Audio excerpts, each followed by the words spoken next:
just a few hours after Mercedes dropped the first technical details of the new G-Class, a set of camouflage-free photos have surfaced online. The biggest visual differences can be spotted at the headlights, bumpers and front grille, which are not that big to the untrained eye. The new Mercedes logo on the grille also houses the radar sensors necessary for the semi-autonomous functions the new G-Class is expected to offer.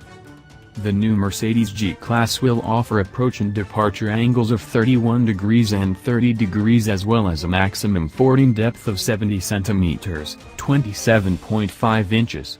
Breakover angle is 26 degrees while the ground clearance between the axles is 241 millimeters, 9.5 inches.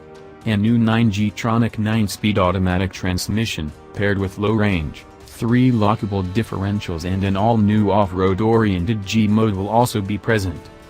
The overhauled interior now features the familiar twin digital displays as an option, 2 removable cup holders, as well as more room for everyone. Rear passengers get an extra 150 mm, 5.9 inches, of legroom and an extra 56 mm, 2.2 inches, of elbow room.